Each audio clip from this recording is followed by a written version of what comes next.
느헤미야 9장 1절에서 8절까지 있는 말씀 제가 봉독해 올리겠습니다. 그달 24일에 이스라엘 자손이 다 모여 금식하며 굵은 배를 입고 티끌을 무릅쓰며 모든 이방 사람과 절교하고 서서 자기의 죄와 열조의 허물을 자복하고 이 날에 낮 사분지 이른 그 처소에서 서서 그 하나님 여호와의 율법책을 낭독하고 낮 사분지 이른 죄를 자복하며 그 하나님 여호와께 경배하는데 레위 사람 예수아와 바니와 감미엘과 스바냐와 분니와 세베라바와 바니와 그나니는 대에 올라가 서서 큰 소리로 그 하나님 여호와께 부르짖고 또 레위 사람 예수아와 감미엘과 바니와 히삼느야와 세데바와 호디야와 스바냐 브다히야는 이르기를 너희 무리는 마땅히 일어나 영원부터 영원까지 계신 너희 하나님 여호와를 송축할지어다. 주여 주의 영화로운 이름을 송축할 것은 주의 이름이 존귀하여 모든 송축이나 찬양에서 뛰어남이니이다. 오직 주는 여호와시라. 하늘들의 하늘과 일월 성신과 땅과 땅 위의 만물과 바다와 그 가운데 모든 것을 지으시고 다 보존하시오니 모든 천군이 주께 경배하나이다. 주는 하나님 여호와시라. 옛적에 아브라함을 택하시고 갈대아 우르에서 인도하여 내시고 아브라함이라는 이름을 주시고 그 마음이 주 앞에서 충성됨을 보시고 더불어 언약을 세우사 가나안 족속과 헷 족속과 아모리 족속과 브리스 족속과 여부스 족속과 기르가스 족속의 땅을 그 씨에게 주시라 하시더니 그 말씀대로 이루셨사오니 주는 의로우심 이로소이다. 아멘. 예, 오늘 느헤미야서 말씀을 또 함께 나누겠는데요. 9장에 있는 말씀입니다. 지난 시간에는 성벽을 52일 만에 완성을 한 다음에 백성들이 에스라를 찾아가서 학사, 오늘날로 말하면 이제 목회자죠. 하나님 말씀을 전하는 학사 에스라를 찾아가서 우리에게 하나님 말씀 좀 읽어달라고 요청을 하는 그 장면 함께 살펴봤습니다. 성벽이 무너진 지 150년, 그 무너진 성벽이 다시 재건이 되었습니다. 얼마나 기쁜 날입니까? 잔치를 벌이고 축제를 벌이고 신나게 즐겁게 시간을 보내야 하는데 백성들에게 마음에 찾아온 것은 만족함 아니었습니다. 뭔가 가슴이 뻥 뚫린 갈급함, 특별히 하나님을 향한 갈급함이 그들 가운데 있었습니다. 그래서 그들은 하나님 말씀을 좀 들려달라. 이 갈급한 마음을 채워주기 위해서 하나님 말씀을 좀 읽어달라고 요청을 합니다. 그래서 그렇게 요청한 이스라엘 백성들이 수문 앞 광장에 모여들어서 하나님 말씀을 듣게 되는데요. 새벽부터 정오까지 6시간이 넘게 일어선 상태로 하나님 말씀을 듣게 됩니다. 그들의 갈급한 심령이 하나님의 말씀으로 채워져 가는데요. 그러한 가운데 그들의 가슴이 뜨거워지고 눈물이 터지고 회개가 시작이 되었습니다. 그러면서 오늘 이 9장의 내용은 그렇게 눈물이 터지고 회개하고 놀라운 부흥의 역사가 그곳에서 수문학 광장에서 있었는데요. 그리고 나서 그 다음 어떻게 되었는가? 보통 우리가 교회 와서 예배드리고 부흥회 때 참석해서 큰 은혜를, 부흥회 하면 큰 은혜 받잖아요. 은혜 받고 막 시원해지고, 그리고 나서 집에 돌아왔을 때, 그리고 그 다음날 아침에 일어났을 때 그냥 어제 그 은혜는 온데간데 없어 사라지고 다시 하루 또 예전과 같은 일상이 또 시작이 되지 않습니까? 근데 이스라엘 백성들은 좀 달랐다는 것입니다. 이번에 은혜를 체험하고 나서 그 다음부터 이들의 삶 가운데 구체적인 변화의 모습들. 진짜 부흥이 무엇인가? 진짜 부흥은요, 부흥이 집회에서 은혜를 받잖아요. 그러면 그 다음부터 달라지는 삶으로 이어집니다. 그들이 어떻게 달라졌는지, 오늘 많은 것들이 달라졌는데요. 대표적으로 다섯 가지를 주제로 함께 말씀을 나누도록 하겠습니다. 하나님의 말씀이 임하고 부흥의 역사가 일어났습니다. 그리고 나서 백성들이 어떻게 변화되었는지, 어쩌면 우리들 신앙인들의 신앙의 목표가 오늘 이들의 변화된 모습인데요. 아마 이 변화된 이스라엘 백성들의 모습을 살펴보면서 우리도 그런 소원을 품었으면 좋겠습니다. 우리도 이들과 같이 이렇게 부흥의 모습들, 변화된 모습들을 사모하면서 오늘 말씀을 한 절 한 절 살펴보기를 원합니다. 첫 번째로 그들이 말씀을 통한 부흥의 역사를 체험한 다음에 무엇이 회복이 되었습니까? 구원의 감격이 회복이 되었습니다. 그러면서 그냥 단지 하나님 말씀만을 읽었어요. 모세오경에 기록된 그 말씀을 쭉 읽다 어느 부분에 걸렸냐면 이스라엘 백성들이 애굽에서 탈출하여 광야에서 지내고 이 모든 것을 기념하라고 하나님께서 초막절을 지키라고 명령을 내리셨습니다. 초막절. 초막절은 말 그대로 광야에 나가서 움막을 짓고 사는 것입니다. 내가 내 안전한 집이 있어요. 그러나 그 집에 살다가 7월 정한 절기가 되면 광야에 나가서 텐트를 치고 그곳에서 살아라. 일정 기간을. 살면서 뭐 하는 거예요? 왜 그렇게 해야 됩니까? 이스라엘 백성들의 광야 40년 생활을 기억하라는 것입니다. 너희들이 누구인지. 이스라엘 백성들이 애굽에서 노예로 살았습니다. 하나님의 특별한 은혜로 기적의 역사로 그들이 하나님께서 끌고 광야에 구원해 주신 이 날을 기념하면서 초막을 짓고 하나님의 그 구원을 기억하며 감사하며 지내는 절기가 초막절입니다. 그런데 가만히 보니까요, 이스라엘 백성들이 초막절을 지금 안 지키고 있습니다. 7월 달이거든요. 7월 달은 이스라엘 종교력에서 가장 중요한 계절입니다. 이게 자기네들은 초막절도 지키지 않고 가만히 보니까 과거 애굽의 백성들이 애굽에서 살다가 구원한 그 모습이나 자기들은 또 어떻습니까? 바벨론에서 페르시아에서 살다가 포로로 살다가 다시 지금 고향에 돌아왔잖아요. 이 돌아오는 과정이 이것도 하나님의 기적의 역사입니다. 세계 역사에서 포로로 잡혀갔다가 다시 고향으로 돌아온 민족이 어디 있습니까? 하나님의 특별하신 간섭과 은혜의 역사였거든요. 이스라엘 백성들이 하나님 말씀을 읽으면서 이것이 깨달아진 것입니다. 초막절을 지키라는 이 명령이 찔리는 거예요. 초막절도 지키지 않고 가만히 보니까 과거 우리 신앙의 조상들이 애굽에서 탈출했던 하나님의 은혜로 탈출했던 이 모습이나 지금 우리가 바벨론에서 페르시아에서 살다가 끌려가서 포로로 살다가 하나님의 특별한 능력과 은혜로 다시 고향에 돌아와서 살고 있는 자신의 처지를 비교해 보니까 너무나 비슷한 거예요. 그런데 자신들은 초막절을 지키지 않고 있어요. 그러니까 그들은 다시 거기서 수문학 광장에 다시 나가서 그 광장에다 초막을 짓고 초막절을 지킵니다. 오랫동안 지키지 않았던 그 초막절을 다시 지키면서 하나님이 우리를 구원해 주신, 우리가 벌써 이 구원의 감격을 잊고 살았구나. 포로로 끌려갔다 살다가 150년 만에 돌아왔지만 그때의 감격은 다 사라지고 이제 포로로 돌아왔는데 그 땅에서 사는 게 또 삶이 만만치 않잖아요. 그러니까 하루하루 그냥 급급하게 살다 보니까 하나님의 은혜 다 까먹고 잊어버리고 우리가 왜 여기 다시 돌아왔는지 이 사실을 잃어버리고 살고 있었던 이스라엘 본인들의 모습이 생각난 것입니다. 그래서 다시 한번 그들은 초막절을 지키면서 하나님이 우리를 구원하셨구나.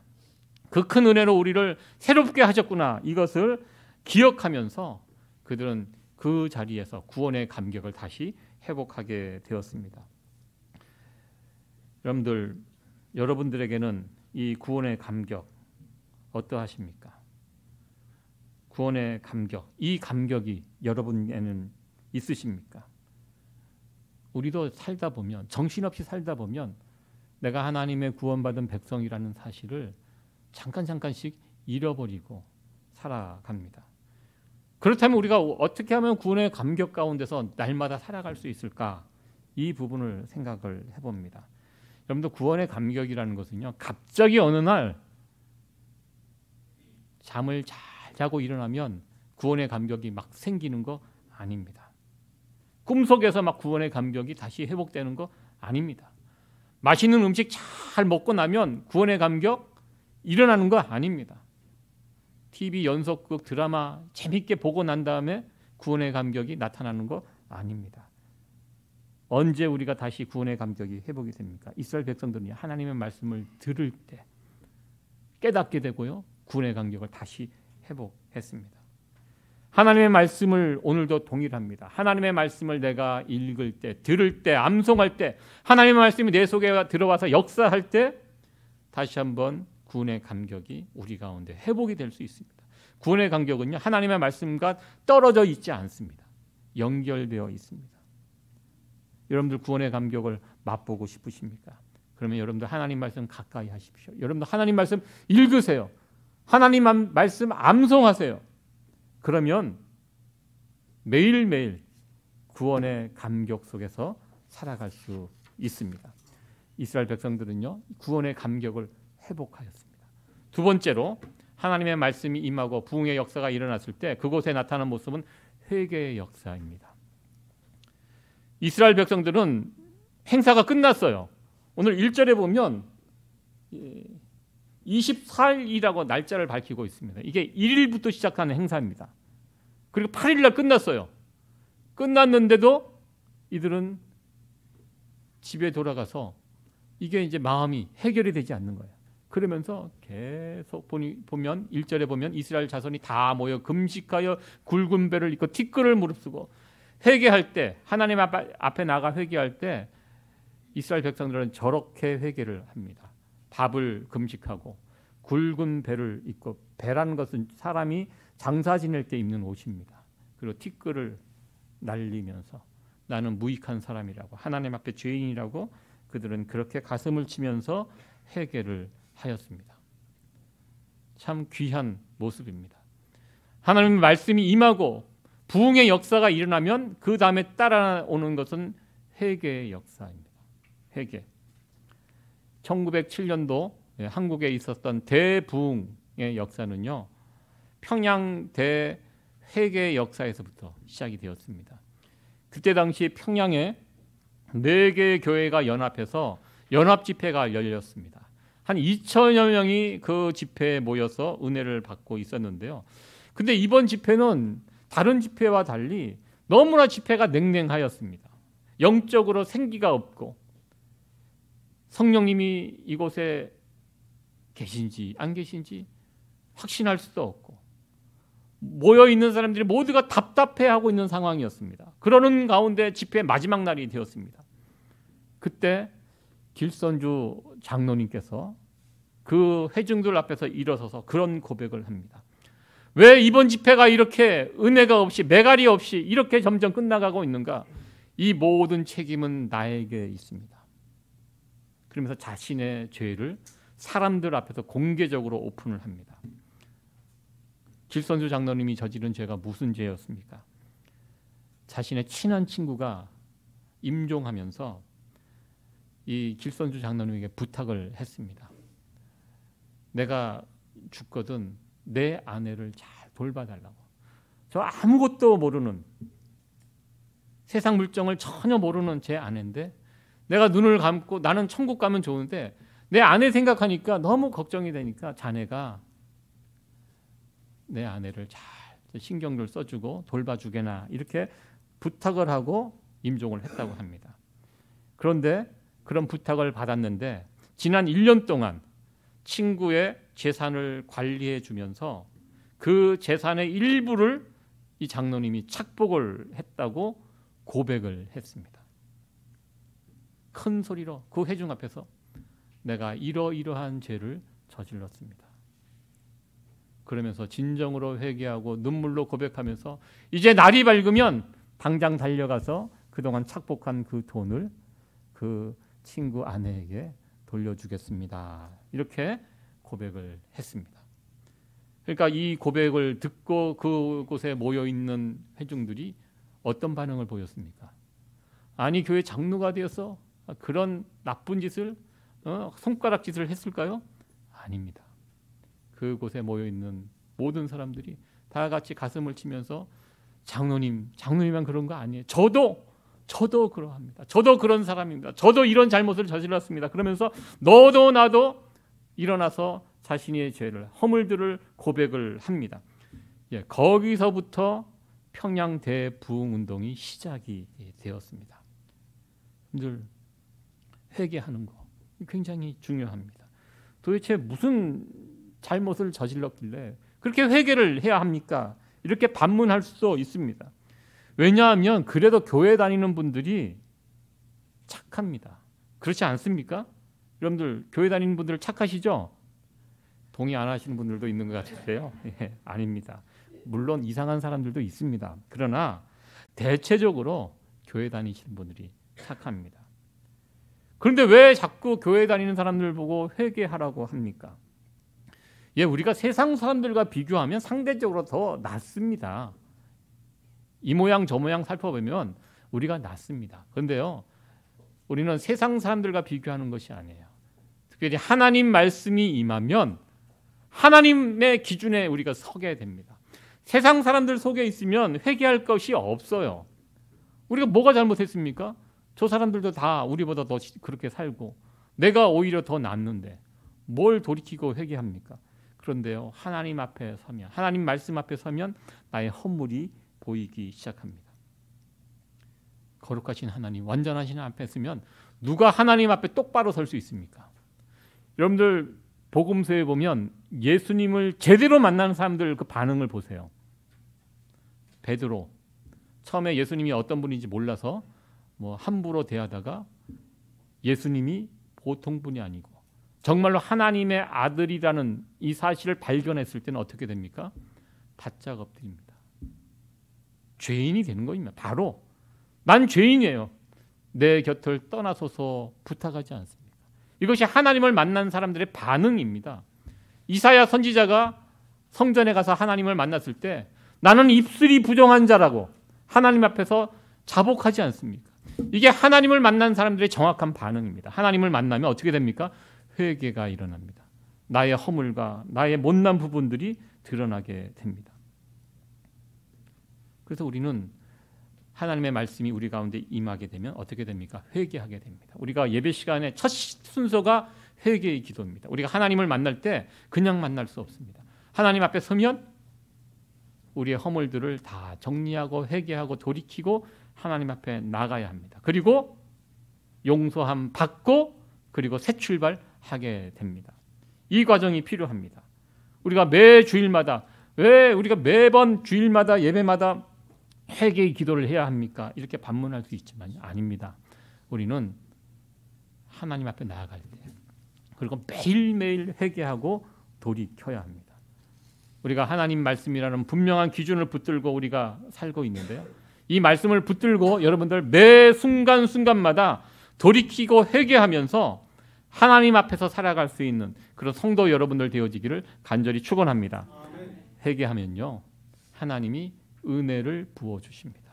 여러분들 은혜 받고 살고 싶으시죠? 그럼 회개하셔야 돼요. 하나님 앞에 나가 돌이키고, 그리고 그렇게 회개하고 돌이키는 자들에게 하나님은 반드시 은혜를 부어주십니다. 이스라엘 백성들에게 나타난 변화, 그들은 드디어 회개하기 시작했다는 것입니다. 그리고 세 번째 일어난 변화는요, 이방인과 절교하겠다 선언합니다. 오늘 2절 말씀인데 우리 같이 한번 읽어보도록 하겠습니다. 시작. 모든 이방 사람과 절교하고 서서 자기의 죄와 열죄의 허물을 자복하고.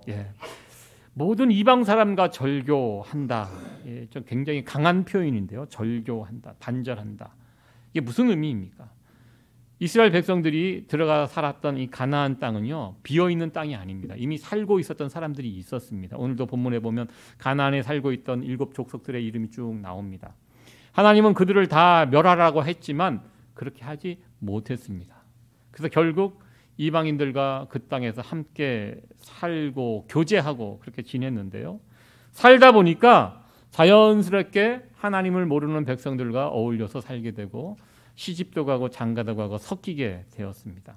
더 문제는 피가 섞이는 것뿐만 아니라 이방인들이 가지고 있는 세상적인 가치관도 이스라엘 백성들이 따라가게 되었습니다. 하나님만 섬기고 살아갈 자들이 이방인들과 같이 어울리면서 문제는 이방인들이 섬기는 신들, 우상들이 있습니다. 우상도 같이 섬기게 됩니다. 이스라엘이 망할 때까지 같이 섬겼던 그 신, 바알신. 바알신은 풍요의 신입니다. 이 땅에 살면서 복받고 풍요롭게 사는 거, 물질적으로 행복하게 사는 거, 이거 모든 사람들의 소원 아닙니까? 그러니까 바알신을 놓을 수가 없는 거예요. 하나님만 섬겨야 되는데, 여러분들 이스라엘 백성들이요, 우상만 섬긴 거 아니에요. 바알만 섬긴 게 아니에요. 무서운 사실은요, 바알도 열심히 섬겼고 한편으로는 또 누굴 섬깁니까? 하나님도 섬겨요. 이게 굉장히 무서운 거죠. 이게 혼합 종교입니다. 우리가 이 땅에서 기독교인으로 하나님을 믿고 하나님의 가치관, 성경적 가치관을 가지고 살면서 한편으로는 세상적인 가치관을 같이 가지고 이때는 이렇게 하는 거야. 교회에서는 이렇게 하지만 밖에 나가서는 이렇게 하는 거야. 알게 모르게 우리 가운데 이런 패턴이 있습니다. 이스라엘 백성들은요, 말씀을 통해서 은혜 받고 부흥을 경험한 다음에 바로 이 부분을 이야기합니다. 우리가 이방인들과 절교하겠다. 이것은 사람들 만나지 않겠다. 이것도 포함되지만 세상적인 가치관을 따르지 않겠다. 성경적인 가치관대로 살겠다. 이것을 고백하는 것입니다. 자, 오늘은 이 부분을 좀 해보려고 합니다. 우리가 세상 속에 살아가지만 기독교인으로서 이 세상 사람들과 구별된 모습이 우리에게 있어야 되거든요. 이 구별돼야 합니다. 우리가 예수님을 이렇게 믿게 되면요, 예수님을 믿기 전에 사귀었던 사람들과 관계는 자연스럽게 멀어집니다. 저도 이렇게 제 인생을 돌이켜 보면요, 제가 신앙생활을 본격적으로 시작하면서부터 자연스럽게 세상 친구들과는 연결이 뜸해지고 멀어지게 되었습니다. 여러분들은 어떠하십니까? 신앙생활 이렇게 하시면서 교회 다니지 않는 어떤 세상 친구들 멀어지셨습니까? 아니면 여전히 가깝게 지내고 계십니까? 여러분들 신앙의 친구와 세상의 친구 양쪽 다 교제하는 것이 쉽지 않습니다. 체력이 있는 젊었을 때는 이게 가능해요. 그러나 점점 체력이 떨어지고 그러다 보면요, 이 양쪽 다 같이 교제하고 살아가는 게 이게 어렵습니다. 시간적으로도 부족하고요, 체력적으로도 딸리고요, 경제적으로도 힘들고요, 또 정신적으로도. 사람 관계가요 막 많으면 이게 정신적으로 굉장히 피곤해요. 정리할 것은 정리해야 합니다. 여기도 보면 오늘 제가 최근에 들은 말 가운데 참 일리 있는 말이라고 생각되는, 인간관계에도 유통기간이 있다. 누가 이런 이야기를 하더라고요. 어느 책에 나왔던 글인데요. 내가 곰곰이 생각해 보니까 맞는 말 같아요. 정말. 우리의 인간관계가 영원할 것 같지만 다 어떤 유통기간이 있습니다. 심지어 가족들 간에 또 마찬가지 아닌가요? 우리 부모님 영원히 우리와 한것 같지만 시간이 있어요. 떠나가십니다. 그 관계가 이 땅에서 기간이 다 정해져 있습니다. 그러니까요, 여러분들 너무 인간관계, 멀어진 관계, 끊어진 관계, 이런 관계 때문에 힘들어하지 말라는 그런 이야기입니다. 우리는 살면서 수많은 사람들을 만나고 그런 사람들과 인간관계를 맺고 살아갑니다. 그러나 그 모든 관계가 영원히 지속되는 관계는 아닙니다. 자연스럽게 멀어지는 사람도 있고요, 아무리 좀 이 관계를 회복시키려고 해도 나와 잘 맞지 않는 사람이 생기기도 합니다. 사람은 시간이 지나가면서요, 가치관이나 환경에 의해서 내가 만나는 사람들이 달라지게 됩니다. 예전에는 말이 잘 통했던 친구가 어느 날 만나보니까 대화하는 주제가 서로 달라져 있어요. 서로의 삶의 스타일이 달라졌어요. 그렇게 되면 더 이상 그 만남을, 교제를 계속 이어갈 수가 없게 됩니다. 그럴 때는 아쉽지만 그 관계를 정리하는 것이 맞습니다. 예를 들어서요, 예수님 믿기 전에 만났던 내 친구들, 특별히 술 친구들, 예수님 열심히 믿고 난 다음에 그 술 친구들은 자연스럽게 멀어지게 됩니다. 여러분 그렇지 않습니까? 저는 지금까지 연락을 주고받고 있는 친구들 이렇게 보면요, 제 어렸을 때 친구는 한 명도 없어요. 고등학교 때 친구도 한 명도 없어요. 다 교회 밖에서 만난 친구들이거든요. 그러니까 연락이 안 되더라고요. 어쩌다 만나면 반가운데 그냥 그날 만나서 그냥 끝나요. 그러나 지금까지 그래도 계속 연결을 주고받고 지내는 친구들은 대학교 때 만났던 그런 친구들 지금까지 교제를 이어오고 있습니다. 왜 그렇습니까? 서로 가는 길이 다르기 때문입니다. 같은 방향을 보고 걸어가는 친구들과는 계속 교제가 이어지는데요.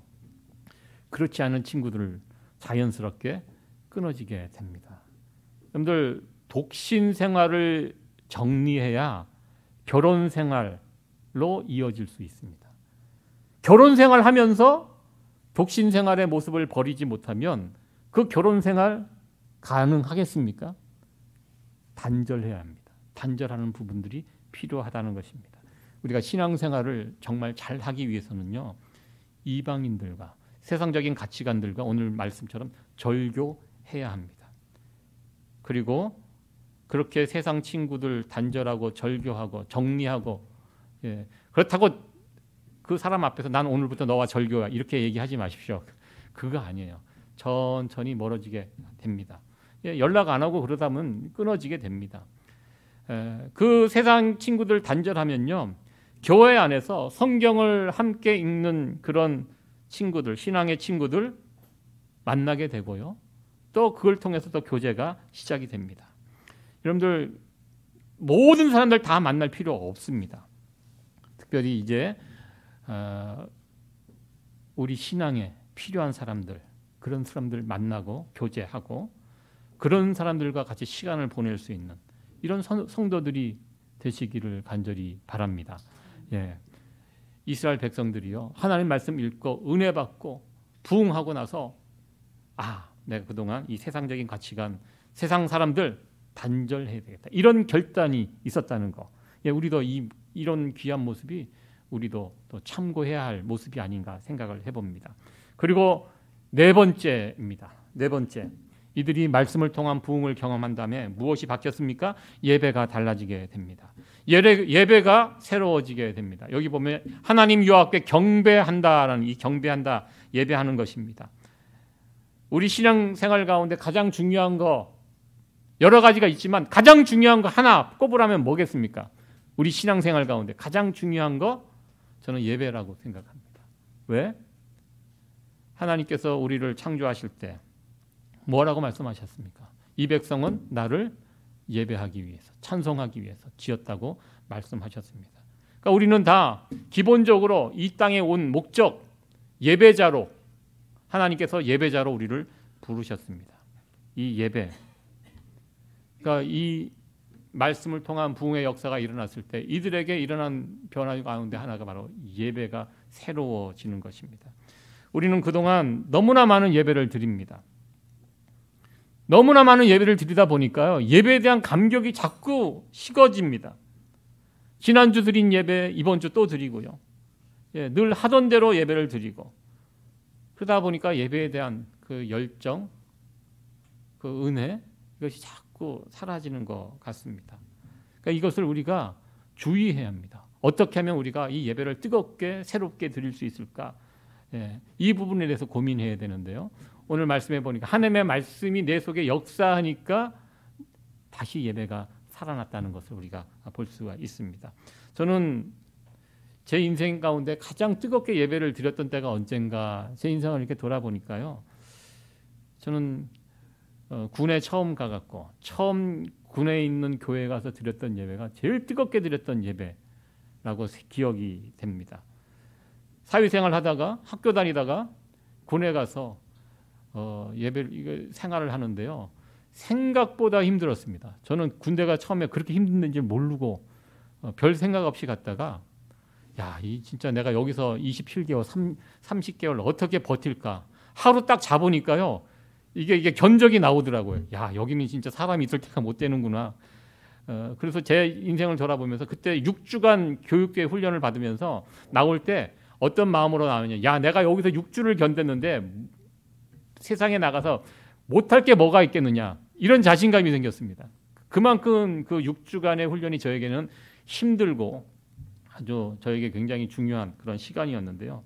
그렇게 군에 가서 힘들게 훈련하고 있는데 주일이 됐는데 너무너무 교회를 가고 싶은 거예요. 근데 사회에서는 교회 가고 싶으면 가면 되는데 군대에서는 내가 가고 싶다고 갈 수 있는 게 아니거든요. 그때는 훈련병 시절이었기 때문에 주일이 됐는데 교회 가고 싶다. 너무너무 교회 가고 싶다. 근데 주일날 아침이 되니까요. 한 2주차, 3주차 되니까 처음에는 교회를 안 보내주다가 2주차인가요? 3주차 되니까 주일날 교회, 종교 활동이라고 절에 가고 싶은 사람, 교회 가고 싶은 사람, 또 성당 가고 싶은 사람, 편히 쉬고 싶은 사람, 휴일에 그게 있더라고요.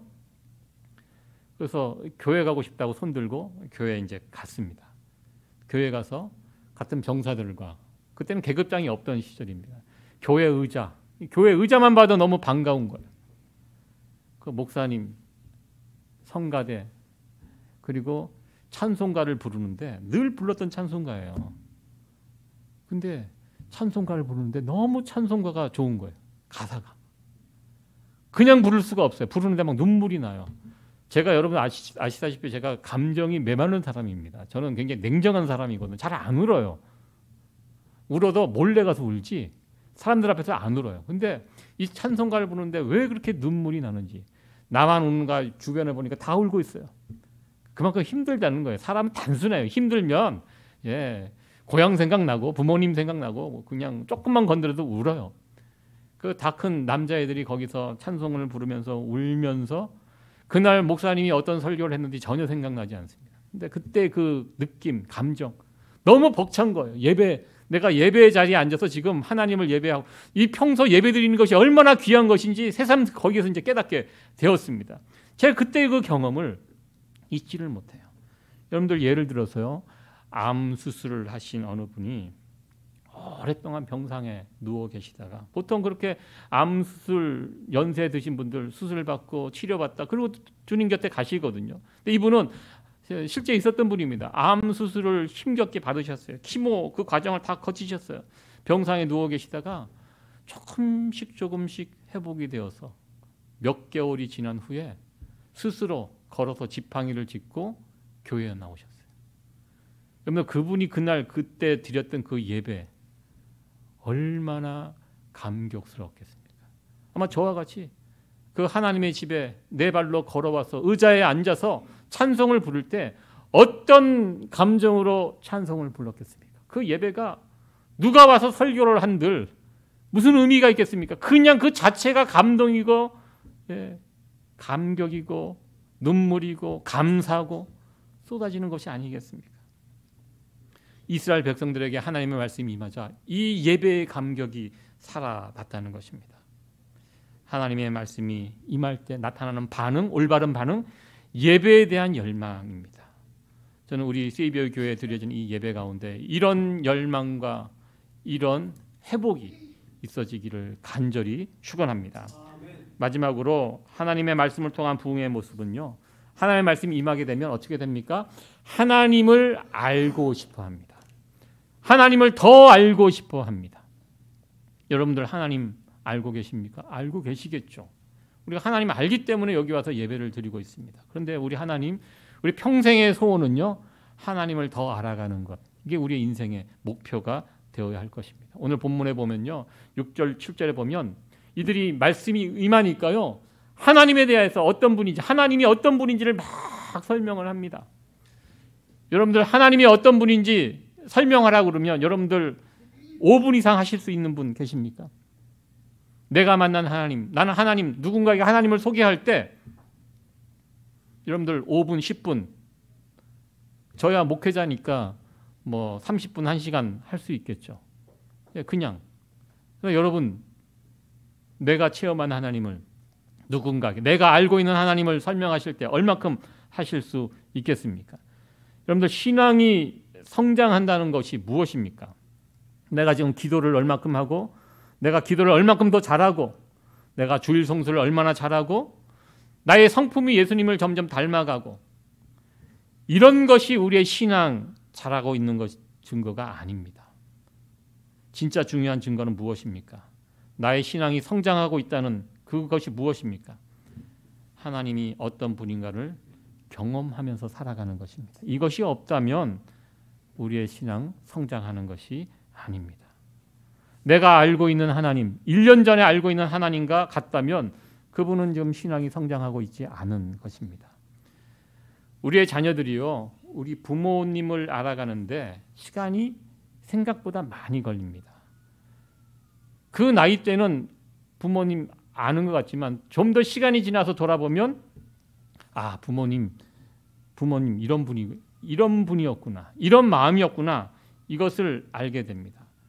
부모님을 이해하게 되면 이제 철이 들어가는 거죠. 제 아내가 요즘 자주 하는 말이 있는데요. 나이 이제 50대 중반 넘어가면서 그런 이야기를 자주 해요. 아, 엄마 아빠가 예전에 이런 마음이었겠구나. 우리도 자식을 낳고 키우다 보니까요. 어렸을 때는 막연히 아, 우리 엄마 아빠 이런 분이라고 생각했는데 막상 그 나이가 돼서 그 자리에 서 보니까요. 엄마 아빠에 대해서 보다 더 잘 이해를 하게 되더라고요. 생각보다 우리 부모님들이 어린 거예요. 생각보다. 저희는 어렸을 때 엄마 아빠 하면 굉장히 그냥 높이 계시고 뭐 다 알고 계시고, 근데 저도 그 나이가 되니까 그렇지 않거든요. 점점 나이를 먹어가면서 부모님에 대해서 더 알아가게 되고요. 아, 그렇구나, 그랬었겠구나, 이것을 이해하게 되더라고요. 부모님을 이해하기 시작하면 그게 철이 들어가는 것이라고 저는 생각을 해봅니다. 예, 하나님이 어떤 분인지 점점 더 깊이 알아가는 것, 우리 신앙에 철이 들어가는 것입니다. 특별히 우리가 하나님에 대해서 언제 알게 됩니까? 평안할 때는 잘 몰라요.